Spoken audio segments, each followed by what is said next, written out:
young as fuck. I'm still riding like a pup. I fell down, but my dick's still up. Well, Wesley, we've grown up in the video game generation, and I got a question for you. Do you believe the conspiracy that the games have been fucking us our whole lives? I mean, elaborate a little bit. Maybe you could give me some something obviously happened to you recently that you were about to bash a controller into bits, or I rage quit. I did rage quit on a game. I have not bought a video game for myself in God knows how long, and the boy got the new Nintendo Switch, so I was like, you know what? I'm buying me some MLB The Show. Got a little boozed up after the show a few weeks ago. Bought MLB The Show. Made myself 5'6", 140 pounds, second baseman. Been going through the ranks, made it all the way to the show finally. Took me 4 seasons. I got there. And then out of nowhere, because I made him my size, so I pumped up all of his contact hitting. So he's like almost 100 contact hitter. So if I hit one out, it's going to the second row, just over the wall. If you got somebody who can leap in left field, you're going to be snagging my fly balls. And I got to 56 games in a row with a hit.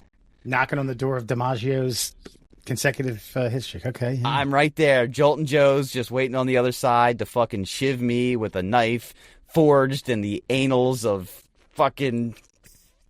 God damn it. I was trying to come up with somebody, Al Capone's vault, just getting ready to put one in me. And so I get there, 57th game, crush a fucking home run, actually hits the fucking apron of the second deck of the fucking stadium. I go to first, around the bases, I come up, next at bat, boom, broken bat, single to first base. I'm like, holy shit, I have done it. I'm pumped. I take a little bit of a lead.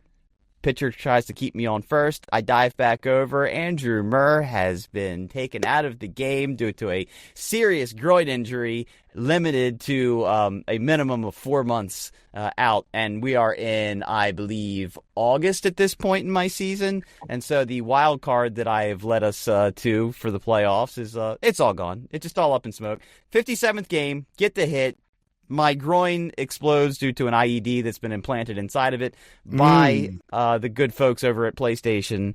And, so I'm just like, and I instantly was like, these fucking games. I've been doing this my whole I was pissed. I was like, you've been doing this my whole goddamn life. You wait for me. I was surprised they even let me get the hit. I'm surprised I didn't, walk 4 times in a row, no pitches over the plate. I was like, holy shit. Not only did I break the record, I did it with a home run, and then the very next thing they do is rip away all the hopes and dreams of my Rookie of the Year fucking campaign. Those cocksucking whores. Damn. Well, you don't think... I mean, I even think if you're missing that many games, you still have a shot at Rookie of the Year. Maybe.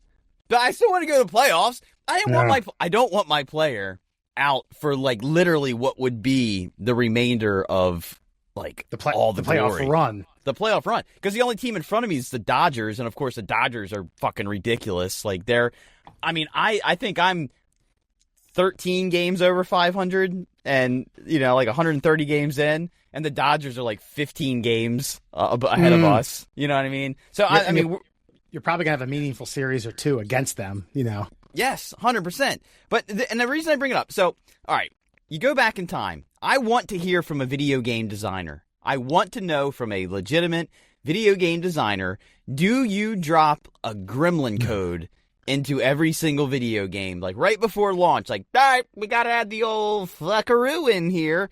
Because we come from the era of high score video games. You go all the way back in the day. We weren't really... The 70s arcade thing obviously wasn't our whip, but they were still around in the 80s when we grew up. Sure. But that was the high score era. You dropped your initials in there on Pac-Man. Look at me, woohoo! I'm gonna get DCH, man. DCH going down next time. He's a legend, but I'm coming for him. And then we got the Nintendo, and that was pattern with a mission. You had there was something you were trying to accomplish through the game, but everything was patterned, so you memorized everything. But every now and again, there was a glitch in the game, right? You get to the fucking edge, and it's the pixel disappeared, and Mario fell. And you got mad, and you threw the controller across the room. The game stalled for, I don't know, a 64th of a second, thus putting you right in the path of the laser beam. And which also forced you to replay the entire game because there was no save point on anything but Legend of Zelda. So you couldn't, because you died before you got the password. Sorry, champ. Now it feels like we're rocking like the AI problem solving era, and AI can fuck you whenever it wants to. I have to believe that either man has put a gremlin code into the system, or the artificial intelligence is like, I've got a little joke I'd like to play. Yeah, I mean, listen, we've talked about it on the show before. We have a friend. He hasn't been on. Well, he has been on this, not this version of the podcast, but in a past podcast, different realm, different theme, different title. But he had this theory, and it was as ridiculous as it sounded. And just as he put it was way more conspiracy latent than it was logical thinking. But he said the comeback chip. Now, there was no chip put in any game that allowed for an opposing team or computer or whoever to make a comeback on you. But I get what he was saying. And it was, they were playing, it's like NBA Jams 3. Okay. So you remember the original, and the second, the third, and the fourth, and the 15th rendition weren't all that dissimilar from the original. It's 2-on-2, left to right, arcade style concrete court with, he's on fire if you hit 3 shots in a row. He just got so in love with shooting a 3-pointer when he was up, where there's something in the algorithm that's not going to allow you to hit as many if you're up by that many points. But don't shoot that many threes. Take it to the fucking rack. Take it to the jam house, man. Well, yeah, and no, I don't think he's wrong. Obviously, I know how this particular gentleman likes to argue. Giant Raxon likes to come up with some very fast and furious ideas about things. But I believe him, because if you play Mario Kart and you're in last place, the last place driver can get up to like 150,000 miles an hour. There was like RC Pro-Am had some things like that. The one that I remember was Tecmo Baseball, not Tecmo Bowl, Tecmo Baseball, where all of a sudden, if you're down by 6 to 7 runs, your 230 hitter all of a sudden starts squaring it up. If you're leaving meatballs down the middle of the plate, these guys who are hitting rinky-dink comebackers to the pitcher, to the second baseman, all of a sudden turn into Andrew Murr from the San Francisco Giants. That's right. How'd you know I played for the Giants? You told me. I did tell you. Okay. Yeah. Oh, I should have gone with that. It's like, I'm part of the system, bro. I was glad to get to the Giants because I actually asked for a trade from the Orioles because I knew I was never going to play because I was behind Jackson Holiday. And then I was like, orange and black works for me. Yeah. Got exactly what I wanted. But you're on. I think you're on to something that warrants a discussion with the video game designer. Is that what they call those people? People who design or engineer video games? Someone from EA Sports or whatever manufacturer to sit down and be like, okay, here's how we write the code. Here's how we generate this. You're not off, but I think you just want a little validation on your own suspicions. Yeah, 100%. Okay, but if I was a programmer, I mean, we've talked about this before too, in advertising, where they always try to sneak in like some sort of like sexual innuendo, and they try to get it past their bosses and things. I have to believe that just out of shits and giggles and ha-has, that they're doing this to people, and there's nothing we can do about it. And I do fear that moving forward, it's just gonna. Because come on, man, I haven't been hurt. This whole. Actually, I got hurt once in my first season. But I at least like sprained my wrist diving back into the bag. My crotch didn't explode on a dive back to first base on a fucking simple throw over. Come on, man. Diving back to first base, leading off too much is your player's Achilles heel. This is you got to stop leading off at first so much. Yeah, but I pumped his durability up to a 75, which cost me a lot of points. Okay, I shouldn't. I mean, there's other guys in this game. Like their speed's like a 68, and they're stealing second. I'm at an 88. I steal second, not you. Me, not you. Who do you think you are? I steal bases. I am. By the way, I saw a clip of an extended clip. It was a compilation of Pete Weber's famous match there. He was talking shit to that kid the whole time. He kept saying the kid was moving when he was in his approach. He's like, I see you over there. Knock it off. And then every time he hit a shot, he was like, that's for you. And then by the end of I don't even know if the kid was moving. Pete was like hallucinating a specter to like pump himself up. Where are the parents? Where are the parents, man? This is actually another good clip. You should, early on in his career, I want to say 2005, 2004, Bubba Watson's mic'd up at some, it's a PGA Tour event, not a big one. And he's paired up with Steve Elkington, who at that point was past his prime, had won a major 10 years before, but, not winning anything on the tour, but still a name, still cracked top 50, still made some good money. I guess he was walking or talking during Bubba Watson's practice swings. He's like, "You gonna quit talking, man? Damn. The veterans here can kiss my ass." That's a good one. Anyway, Between the Holes, presented by the Middle Classholes, everyone, Foxman and Murr. This is our first installment of Between the Holes. It's the show between the show, a little bit consolidated. Just Murr and myself bantering back and forth. As mentioned, Alan will be on once a month, and we're going to try to get a rotating stream of, I guess, guests and co-hosts. We'll see how this shakes out. But stick with us in this consolidated show. We'll be right back with Fun Fact Friday. Well, we're just going to have to use our brains. Damn it. And now, Fun Fact Friday. Here we go. A little Between the Holes Fun Fact Friday for you. Going to switch it up a little bit here. And usually we just do random-ass fun facts, but because this is Between the Holes, we're going to do This Week in History on your Fun Fact Friday for you. So all of these are happening this week into September. Did you know that this is being brought to you, of course, by our great sponsors?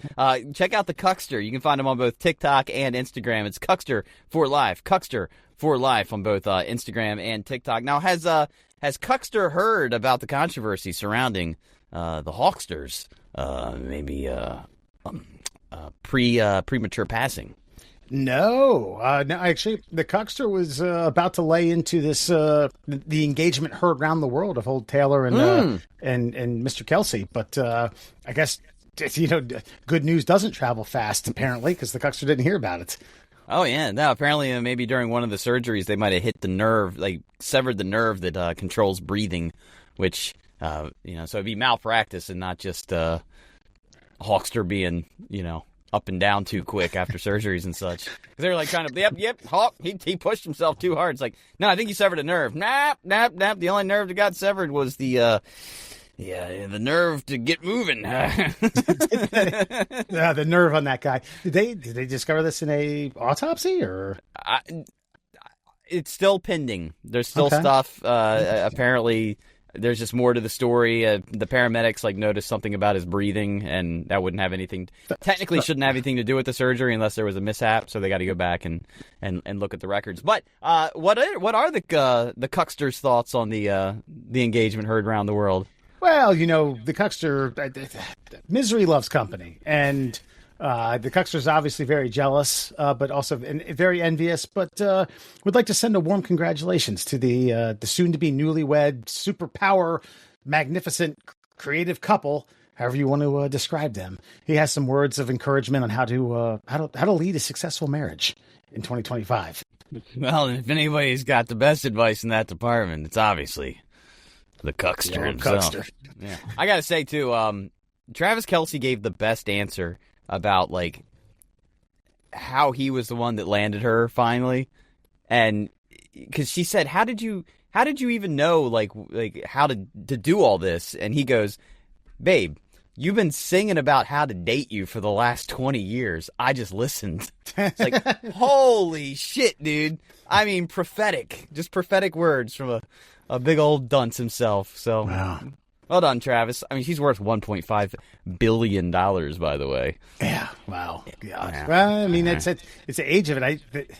It's kind of shocking to me how many of these, Rihanna's a billionaire. I knew Kanye was, but the stardom of these people, because I have no doubts that the Beatles of the world, the Rolling Stones of the world would have been billionaires. Oh, yeah. If their music transitioned and made the same sense that it did in the 60s and 70s that it does now and in this day and age. But these people, it just doesn't stop with music. It's clothing, it's perfume, cologne. It's a lot of shit. Yeah, well, it's investments. Most of their money's made off of. Most of their money they make is made off of money they've already made. So, what the hell are you talking about? Good point. It makes no sense.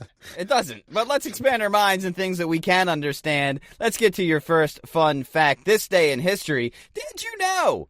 On August 27th, 1955, the first electric guitar patent was issued to Clarence Leonidas Fender. Yes, Fender.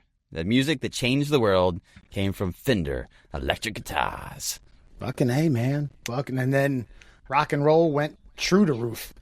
I wonder what the big first not number one hit, but Billboard Top 20 that featured an electric guitar. And Bill Haley and his Comets. Really? And then human beings did their heads explode? Did they just go, what? Hold on. I think I have an erection. I think I'm having a heart attack. Yeah, Bill Haley and the Comets was the first like rock and roll electric guitar song to make it into the mainstream, and then Chuck Berry fucking took over and showed them all how it was done until but yeah, man. And by the way, I know that we're not in the era of rock and roll anymore. I guess we're still in the hip hop era, but it all got here. And I'm not saying white people made music great or anything like that. It's just all the sampling that got done off of rock songs, like to lead into the hip hop. So you needed that electric guitar to like push music to where it is. And I think people forget how young rock and roll is. I mean, you can say it started with like Little Richard, like banging it out on the keyboard or on the piano. But that was still not that long ago, like less than 100 years ago. Rock and roll has not been around in the powerhouse force for that long in human history. Before that, you're getting classical music and fucking church hymns. Yeah, let's bring those back. Let's bring more Christian rock back. Where did that go? You would think the Christians would have fucking had a leg up on everybody.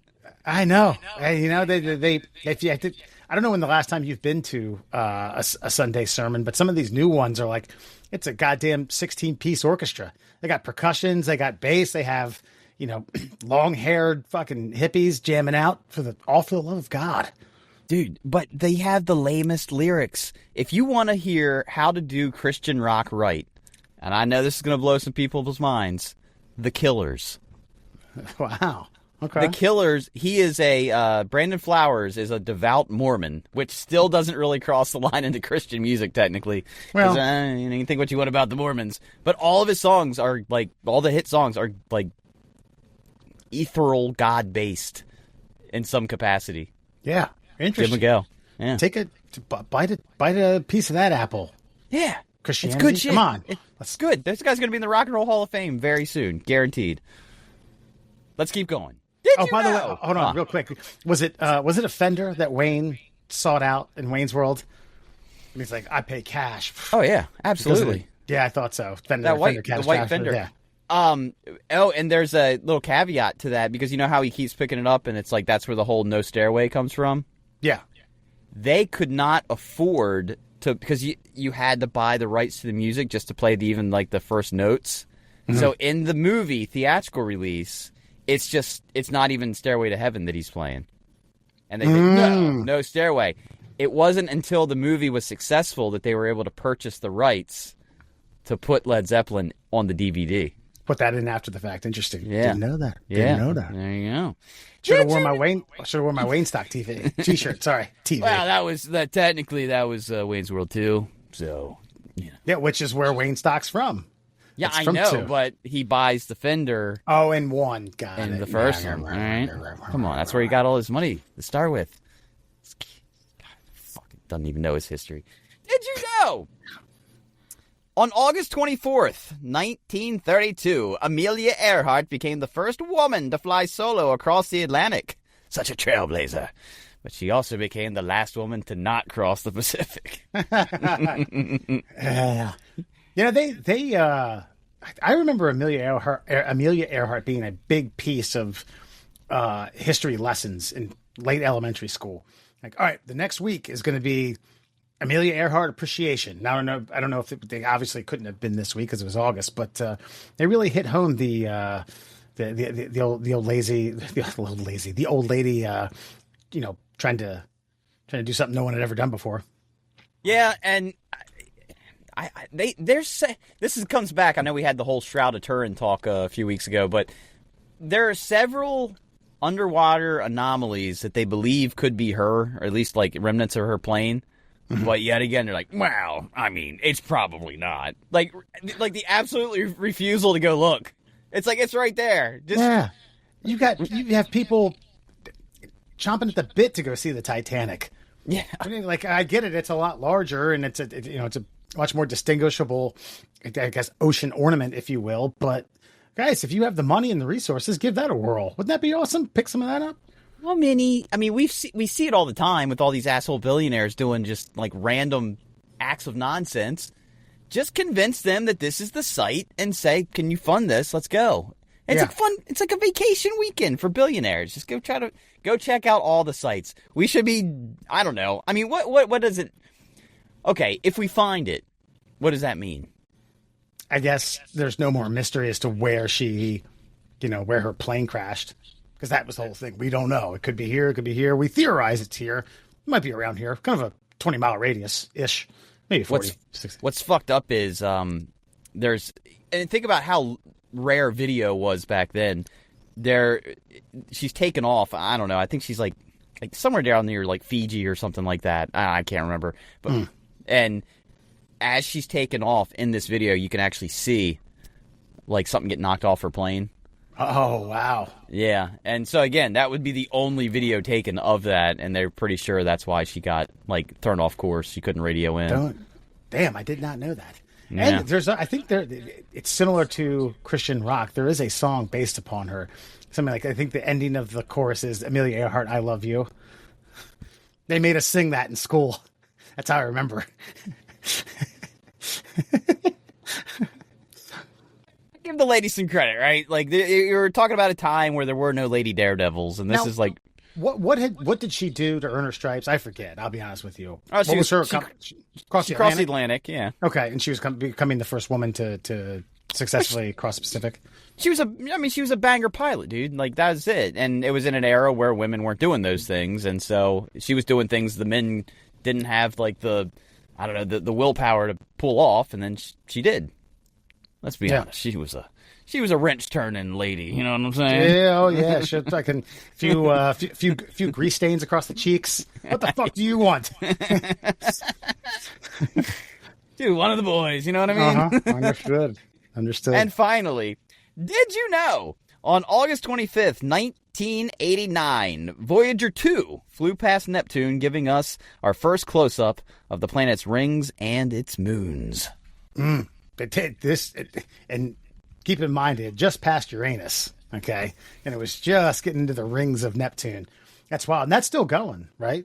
Yeah, well, I think they've both finally left they aren't, the sun has nothing on them anymore. Like, there's no gravitational pull from the sun, even though it had been, like, super weak, but they've passed our solar bubble, if you will. So they are in deep, deep space now, interstellar space. God, are they still transmitting information back to us? They are I think they're both like 10 years past their expiration date. But yeah, they've got like a plutonium core, and this is what I'm talking about. The video game's fucking you, okay? If they're able to get information from two aircraft built in like the 70s, that I don't even know, man. I can't remember how long it takes for them to communicate, but yeah, I mean, you're talking probably months. And it's just 8-bit data. Boop, boop, boop, boop. Ones and zeros, like, streaming in from a distance. Yeah. Boop, boop, boop, boop, boop, boop. Ooh, look at that. That's amazing. Yeah, well, that one, too. I think Voyager 2 was the one they actually had it change course, like, midway through, because they would have gotten a great glimpse of some of this shit that they wouldn't have got otherwise. And it's just like, damn, man. And it's fascinating what we've been able to pull off with lesser resources. Not to get into conspiracy, but I have been watching a lot of videos about the Van Allen radiation belt. You know what I'm talking about? No. There's a radiation belt, and this is where the conspiracy theorists are like, wow, there's no way we went to the moon. Because it's literally NASA scientists talking about like the challenge of getting aircraft and people through this Van Allen radiation belt. Mm-hmm. And one of the NASA guys says, well, we did it back in the 60s, but all of that data was destroyed. Oh, we don't really? know. We don't know how to do it. We don't know how to do it anymore. And I'm like, even as somebody who believes we went to the moon, I'm like, man, that's awful curious. Like, what did Jenny get fucking rowdy with the Randy with the shredder one day and just like, I just do everything. No, she had it in her hands and she got rowdy with someone else, dropped it. Oh yeah. I mean, that does seem a bit peculiar, even if it's honest. You probably want to run that by PR people first before just spelling that out. Like, well, it got destroyed. They could be, honest people telling you this. And then, of course, conspiracy theorists are going to be like, oh, my God, listen to that shit. Don't buy that for a second. Because my whole thing is like, all right, well, if we were able to do this in the 1960s with technology that was pretty much designed in the 1950s, you're telling me in the year 2025 we can't figure out how to do this? Even if it was destroyed, you can't recreate. Well, you can't create it again. I was going to say recreate it, but you can't. You'd have to base it off of something to recreate something. But I think you have the knowledge base. Christ, come on. Well, I asked Grok about this, and Grok was like, "Well, we were a little more loosey goosey with safety protocols back then, and the machinery and technology like utilized with computer systems was like a lot less advanced. So there was a lot less stuff for the radiation to actually destroy. Like right now, you've got all these like Wi-Fi signals and things that would be interfered with. Like the computers have more delicate, sensitive instrumentation now.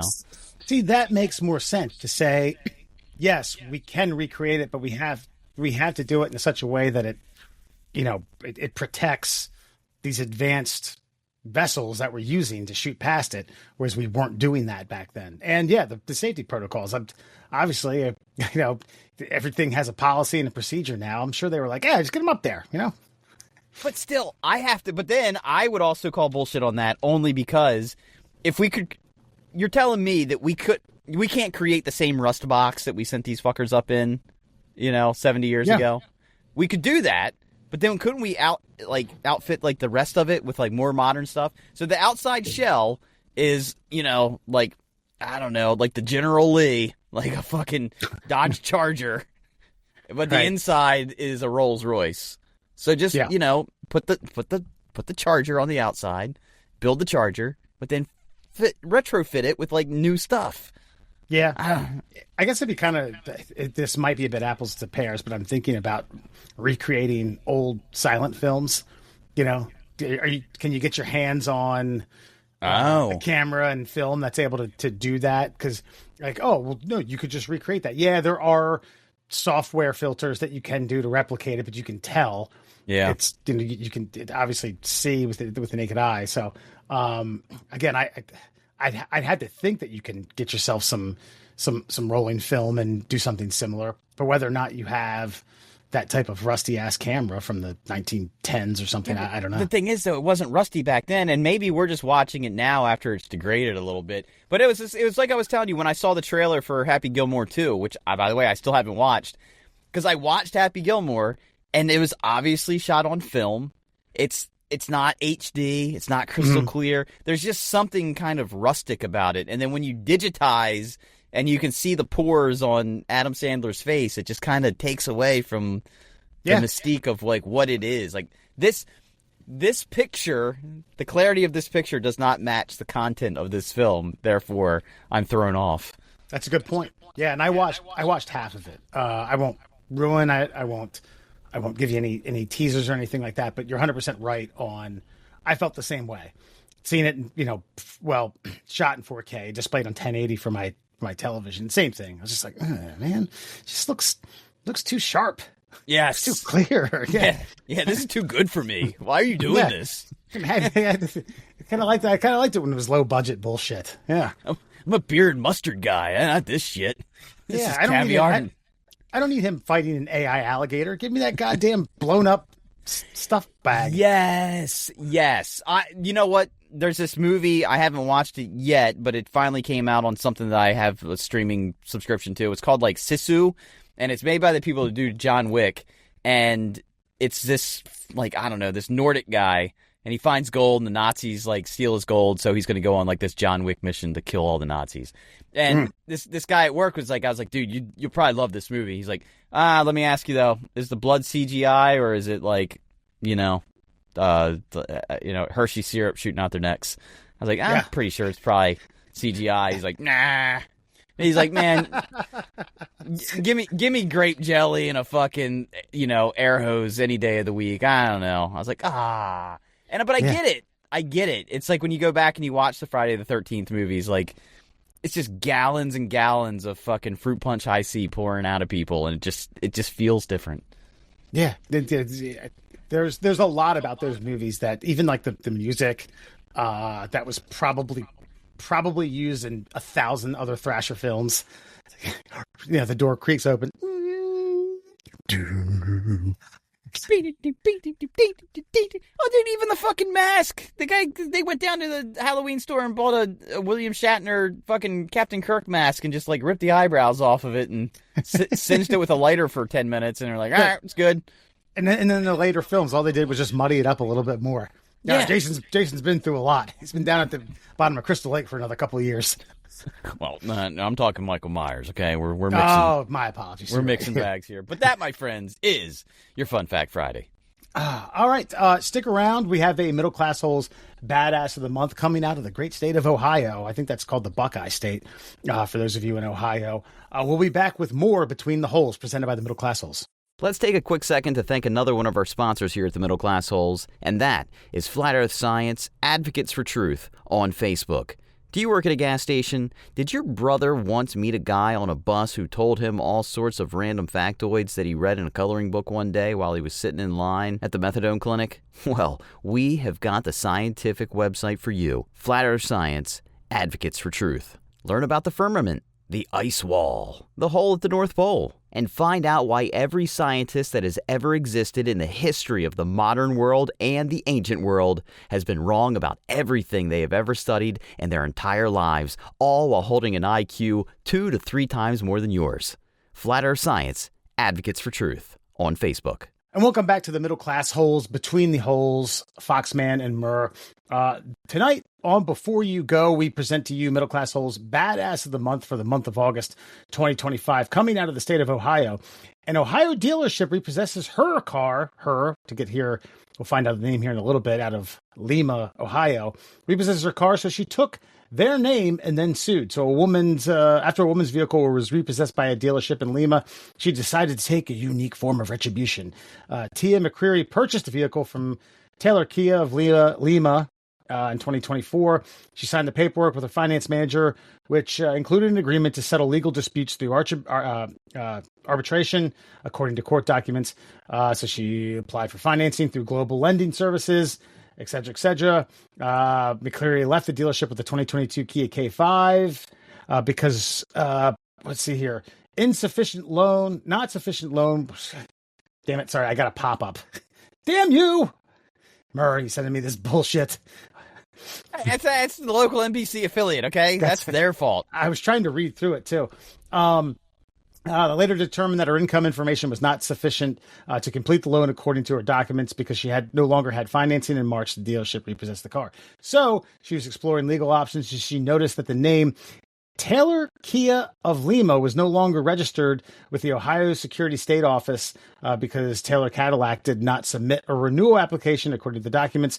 So McCreary decided to register Taylor Kia of Lima under her name as a big fuck you to the dealership. That's our Middle Classholes Badass of the Month.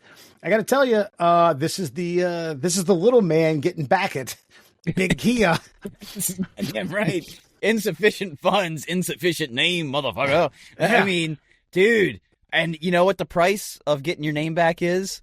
A 2022 K8 Kia, whatever the fuck she bought. K5. I mean, yeah, hell yeah, dude. Hell yeah.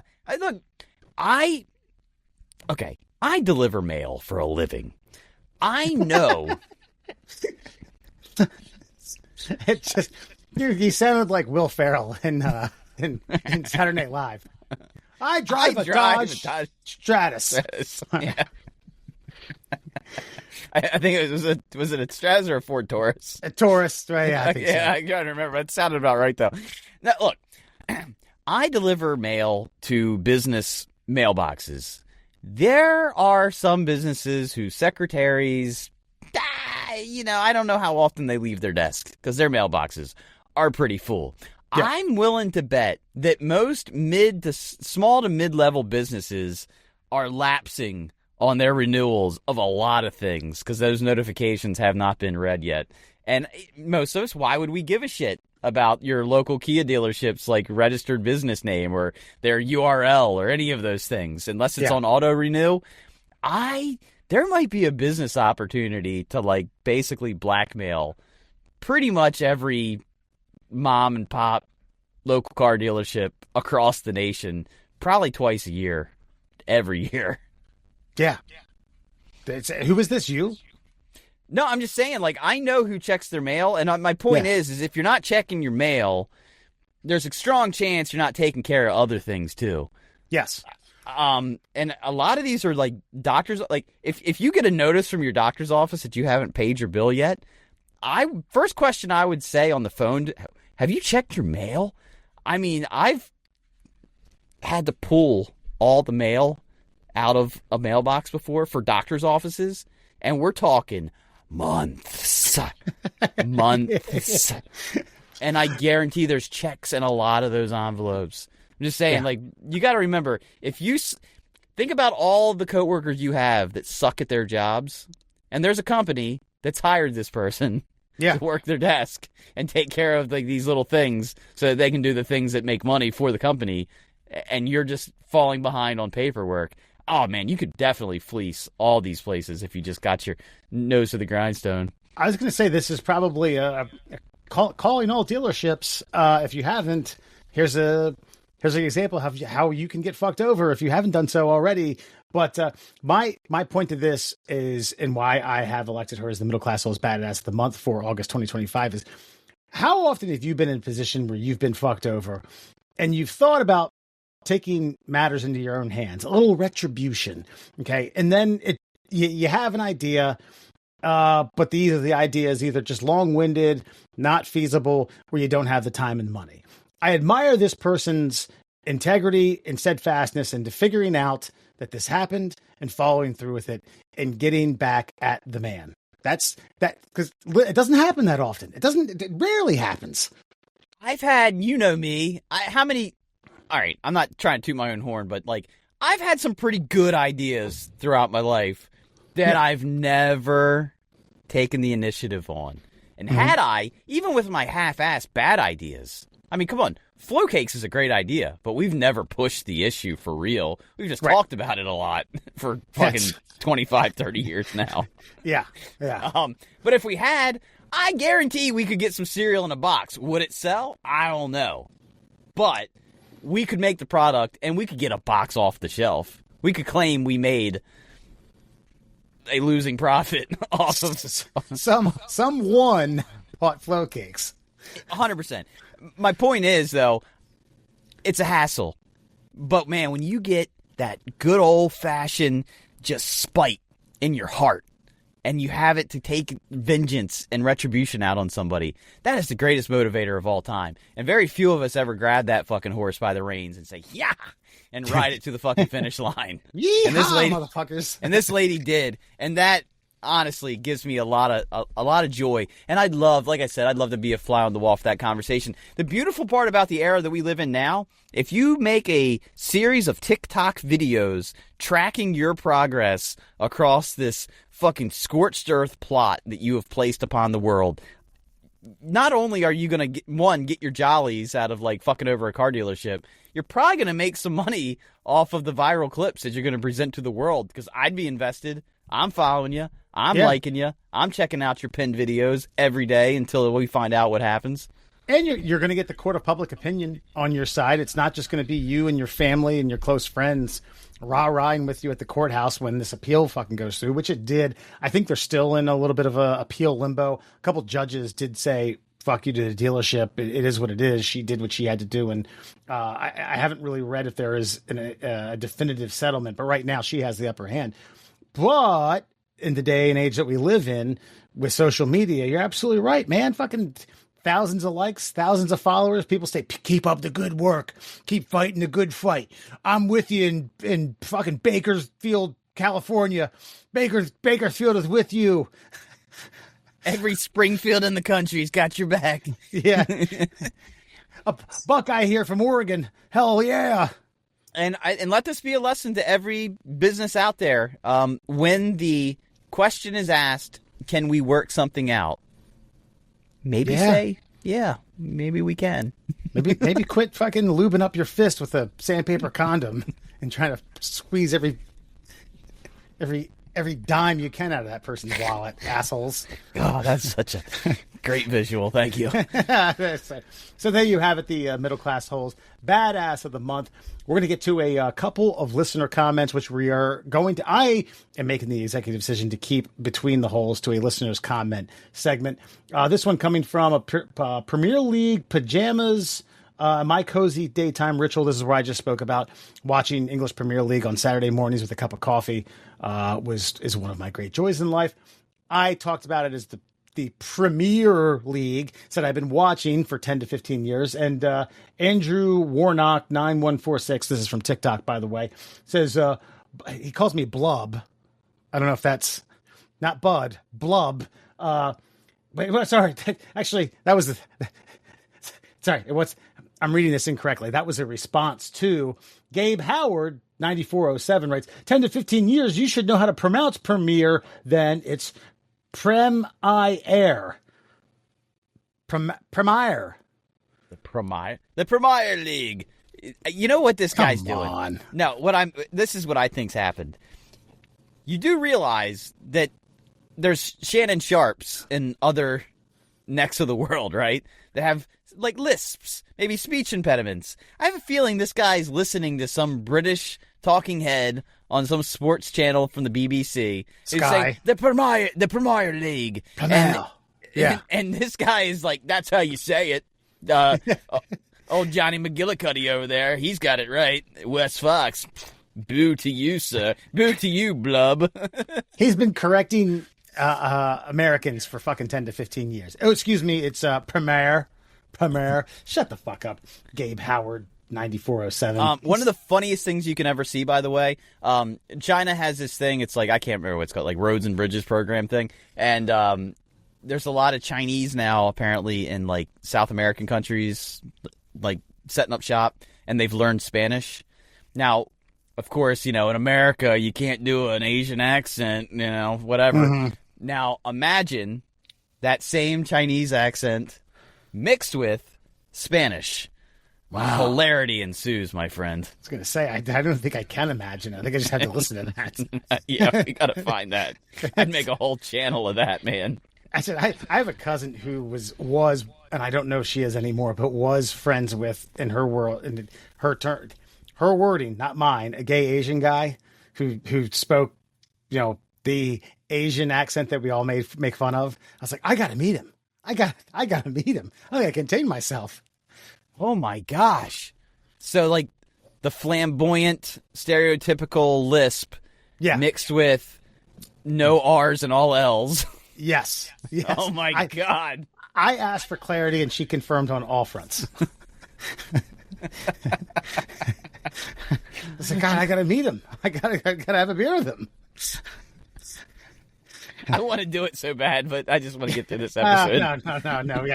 We got to maintain. Cheerleading is entertaining, coming from TikTok.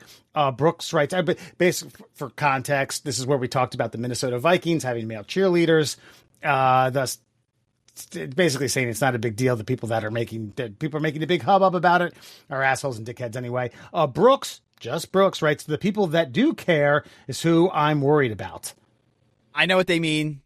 Yeah, the people that do care are the ones that like rabble, I'll show you. Yeah, it takes it down a very dark path, but yes, I would say that the rednecks who have a big problem with this, or the ultra Christian right leaning, they might take action because God, yeah, dude, listen, like I said in the clip, it's all entertainment, man. Just be entertained by it. Laugh at them. It's fine. Make that your joy. if you think it's ridiculous, just say, God, I think ridiculous things are funny. Yeah. Let it be funny. Let them live their lives. You've got, man, there's a strong duality in this world, man. Life, liberty, and pursuit of happiness for every American, but not that type of happiness. You gotta pick your lane, man. Or straddle the line, which is what I like to do. And I was thinking about this a little bit more. You know the stadium that they play in now, and God damn it, I'm going to forget the name. That beautiful indoor glass, the half glass, right in downtown Minneapolis. Prior to that, they played the Metrodome, and prior to that, they played in, I think it was called Minnesota Municipal Stadium. They shared it with the Twins. It was outdoor, and it was a tough place to play football. Come December and January. You think like a purist like that who's been watching football and going to football games since then sits in that stadium. He's like, things are tradition, man.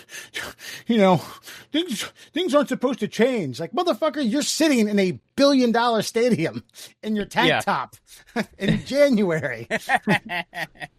Yes. Watching Vikings. Well, yeah.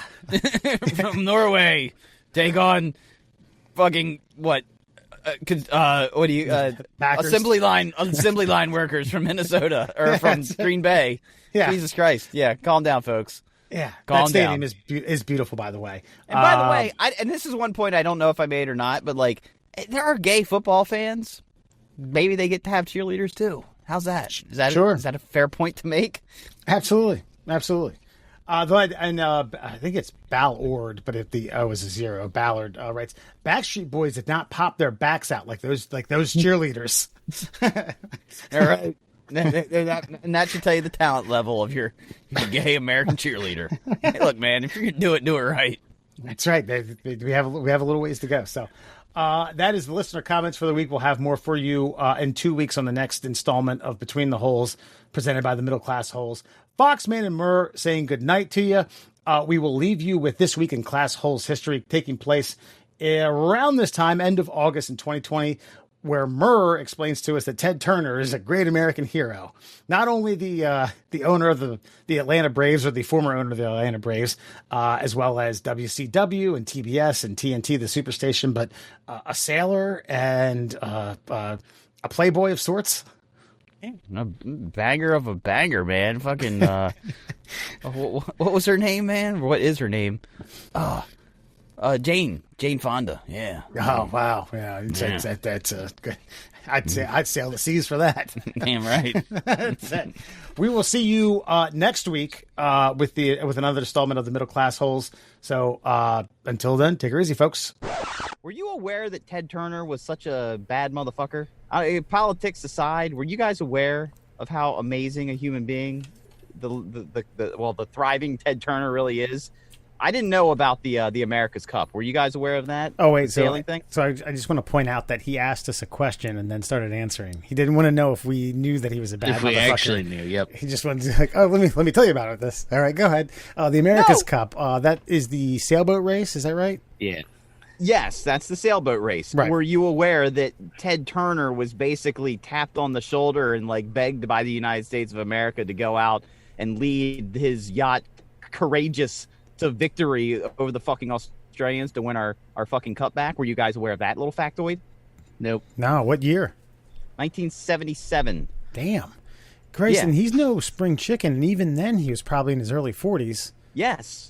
Yeah, and he was like a chiseled bad motherfucker with the mustache, with the gap tooth, with the cigar. Apparently when they won it and they got back on shore, the reporter's trying to get the microphone in his face, and some chicks out there like, "Hey, Ted." He's like, "Hey, show us your tits." He said that, huh? Okay, yeah. So not only that, so Ted Turner wins America's Cup. Also, a few short years later, 4 years later, he's the founder of CNN. Of course, he created the Turner Broadcasting Network. He's also the co-founder of the Nuclear Threat Initiative. I haven't even clicked that one yet. He's the former owner of the Atlanta Hawks, the former owner of the Atlanta Braves, the former owner of World Championship Wrestling, and the co-creator of Captain Planet. And I was not aware of a lot of these facts. I knew all of those except for the Captain Planet one. Yeah, I didn't know about that. And I know he owns a plot of land in Texas that's bigger or half the size of the state of Rhode Island. I think I've heard that somewhere. The square mileage of it is about half the size of one of the states in the union. Well, he also wrote a check for $1 billion to the United Nations because they were running out of money, and he was just like, "Fuck it, I got $1 billion. I got two. Here's one." And he also married Jane Fonda in her prime. Like, why has there not been a movie made about this man? Again, politics aside, I don't care where you stand politically. That's a resume worth man worship right there. Well, I think I can answer why there hasn't been a movie made, because it would probably premiere on TBS and take 6 hours. That might be the start of it. But I didn't know that guy. Like, I just thought he had a lot of money and he was a bit of a tycoon. I didn't. It wouldn't shock me that he had some sort of aristocratic sailing background, but to jump on an America's Cup ship and lead the Stars and Stripes, which was a boat in the late 80s and early 90s in the America's Cup, to victory over our brethren from down under. No, I wasn't aware of that. But I will say the most amazing story about Ted Turner, maybe this is more insight into the actual mind of the man. I was listening to a podcast and Chris Pratt was on. And apparently Chris Pratt, I don't know, like worked for Ted Turner in some capacity at one point in his young acting career. And he was with Ted Turner at Ted Turner's house, and Ted Turner had Turner Movie Classics on. And I can remember this phenomenon happening with Turner Movie Classics, that a movie would just stop and another one would start randomly. That is because Ted Turner was bored with the current movie that was on Turner Movie Classics and decided he just wanted to watch something else. And so they turned it. End of story. Damn. That's boring. Put something else on. Watch Fire of Aliens. But my dick still loves.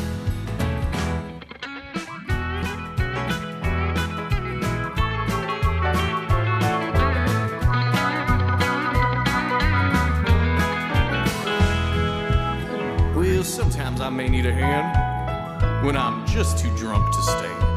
I don't need your sympathy, keep your judgment too. 'Cause you just give it a little pull, and my dick's strong like bull, ready to satisfy my woman whole night through. I get drunk most every day.